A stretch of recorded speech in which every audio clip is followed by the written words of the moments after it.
Visual Art. Jumpa lagi dengan saya Pak Rizal Syam tentunya di acara atau program kita Live Report Tribun Timur.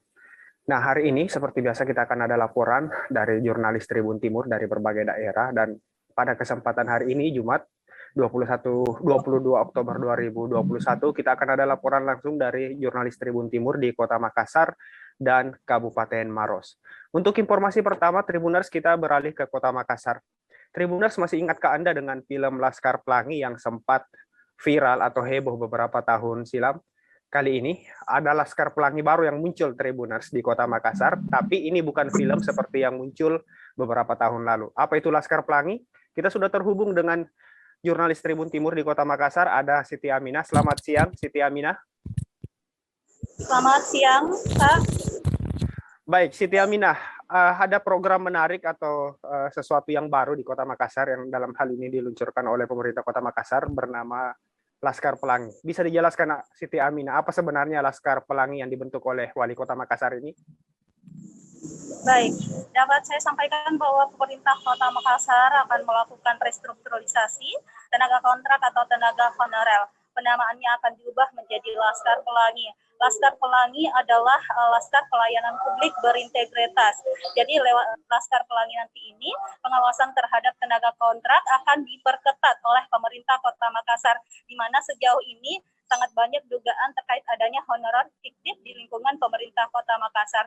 Jadi salah satu upaya untuk memperbaiki pendataan terkait tenaga honorer melalui Laskar Pelangi ini, sehingga nantinya akan terlihat manakah honorer yang betul-betul fiktif dan siapa oknum di balik honorer fiktif tersebut. Sejauh ini, tahun ini 10.000 Laskar Pelangi akan direkrut oleh pemerintah Kota Makassar, dan itu semua adalah tenaga honorer yang jumlahnya 12.000. Jadi nantinya akan ada pengurangan honorer lewat Laskar Pelangi ini. Adapun jumlah honorer tersebut terdiri dari 8.200 yang di-SK-kan oleh pemerintah Wali Kota Makassar, dan 3.000 lebihnya adalah SK dari kecamatan maupun OPD di lingkup Pemkot Makassar. Dan menurut Kepala BPK PSDM Daerah Kota Makassar, Bapak Siswanta Atas, honorer fiktif diduga bersarang di OPD dan kecamatan karena menurutnya honorer yang di-SK-kan oleh wali kota itu tidak ada yang fiktif, artinya murni semua adalah tenaga kontrak yang betul-betul bertugas menjalankan tugas dan tanggung jawabnya di pemerintah Kota Makassar. Baik, Ami, apakah ada perbedaan antara Laskar Pelangi yang akan dibentuk ini dengan tenaga kontrak yang sudah ada saat ini, ataukah hanya sekadar nama yang diubah, Ami? Baik, Pak Rizal.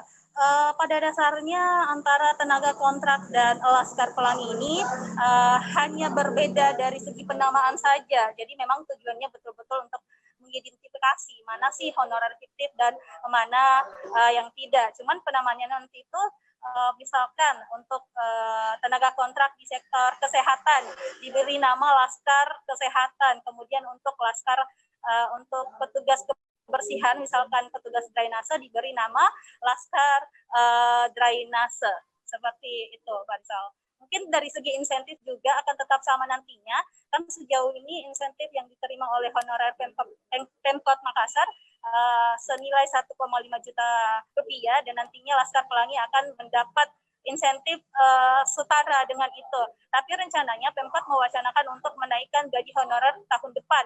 Jadi akan dibahas pada APBD pokok 2020-2022 nanti akan ada penambahan insentif Laskar Pelangi ini. Seperti itu. Baik, Ami, bagaimana dengan mekanisme perekrutan untuk Laskar Pelangi nanti ini? Apakah para tenaga kontrak yang ada saat ini harus registrasi ulang terlebih dahulu, atau akan langsung diangkat menjadi atau diubah namanya menjadi Laskar Pelangi, Ami? Iya, untuk sebagai bentuk keseriusan pemerintah Kota Makassar untuk memberantas honorer fiktif yang ada di Pemkot, maka dari itu Wali Kota Makassar akan membuat peraturan wali kotanya. Jadi sedang digenjot sedang dirampungkan perwalinya, sehingga nanti rencananya bulan November mendatang akan ada seleksi. Jadi para honorer ini akan mengikuti seleksi. Mereka akan diikutkan di seleksi rencananya bertempat di Stadion Barombong, Kota Makassar. Mereka berpusat di sana pelaksanaan tesnya. Kemudian masing-masing honorer tentunya sesuai dengan bidang dan kompetensinya akan berbeda jenis tesnya. Misalkan di sektor kesehatan tentu sesuai dengan bidang dan kompetensinya, beda juga dengan petugas kebersihan, drainase dan lain-lain. Jadi pihak panitia menyediakan berbagai macam tes sesuai dengan kompetensi masing-masing tenaga honorer seperti itu. Dan selain tentunya tenaga honorer, juga ada 1.000 pelamar yang akan diikutkan dalam tes tersebut. Nanti pelaksanaan tesnya hanya menggunakan handphone. Jadi masing-masing honorer membawa handphonenya masing-masing, kemudian melakukan scan QR atau scan barcode, kemudian muncullah tes-tes atau soal-soal yang akan diterima oleh tenaga honorer tersebut. Baik, untuk informasi lebih jelas tentang apa itu Laskar Pelangi, jurnalis kami Siti Aminah juga telah melakukan wawancara dengan Wali Kota Makassar, Bapak Muhammad Ramdan Pomanto. Berikut wawancaranya. Gimana Pak? Lagi disusun Pak Walinya. Oh, sementara di Walinya disusun. Tapi ancang-ancang kan Desember mulai tes. Berarti pendaftaran sebelumnya. Karena komputer dia lah. Pakai HP. Kok pakai HP? itu kalau misalkan tenaga yang kayak drainase, tim drainase semuanya pakai. Bagus registrasi tuh. Oh, Pas selama ini namanya silung. iya. Dengan begitu kan registrasi. Jadi orang yang sudah kontrak sekarang registrasi kembali, dan orang yang sudah melamar akan dipanggil mengetes tes. Iya. Begitu. Tidak ada terbuka untuk umum. Oh. Yang sudah melamar. Berarti orang-orang baru ini tidak bisa. Ini orang baru tuh yang melamar, sudah melamar. Oh, yang melamar. Heeh. Sudah mulai nih masuk lamarannya. Banyak, ada 1.000 orang ngantri. Oh, itu yang ditahan Pak ya. Itu ditahan. Sampai ada ini. tes. Iya, ini harus dites ulang. Apalagi ada kan, ternyata kan kontrak itu dari 11.000, ternyata ditemukan 12.000 sekarang.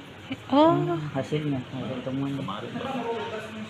Sedangkan kita butuh berapa? Iya, iya. Saya suruh kaji kembali. Karena memang kita butuh 12.000, tapi angkut cukup besar, membebani pemerintah kota, pembiayaan. Maka Iya. saya pikir 10.000 aja lah. Ikan itu maksimal. Lebih kurang kan lebih bagus. Gitu. Berarti 11.000 yang tercatat, tapi yang ada 12. Saya baru kemarin saya dapat laporan. itu hasil temuan inspektor yang di kecamatan. BKD. Itu. Berarti Artinya itu dugaannya fiktif yang lebih. bukan. Jadi ada SK dari kepala dinas. Ini mau ditertibkan semua. Banyak masih ditertibkan. Apa? Mending kita langsung bikin sebuah sistem barengnya Laskar Pelangi. Terpusat nanti koordinasinya. Bahkan kalau ada orang luar mau tenaga-tenaga yang bagus, Laskar Pelangi ini bisa dia transfer. Itu kan menarik itu kan. Berarti harusnya di dinas dengan kecamatan ini tidak bisa mengeluarkan SK. Bisa, memang mereka harus, tapi harus melalui cara. Malah saya tidak akan mengeluarkan lagi. Tapi harus ada kontrolnya kan. Iya. Kalau yang pemeriksaan inspektor kemarin Pak Wali yang di kecamatan itu kan sudah ada beberapa yang diserahkan LHP-nya. Ada temuan tenaga kontrak fiktif itu yang katanya mau diminta pengembalian yang ganti rugi anggaran yang keluar Pak Wali. Sekian tadi wawancara jurnalis Tribun Timur dengan Wali Kota Makassar, Muhammad Ramdan Pomanto. Terima kasih Siti Aminah atas laporannya. Selamat bertugas kembali. Tribuners jangan kemana-mana karena saat lagi kami akan kembali di live report Tribun Timur bersama jurnalis Tribun Timur dari Kabupaten Makassar.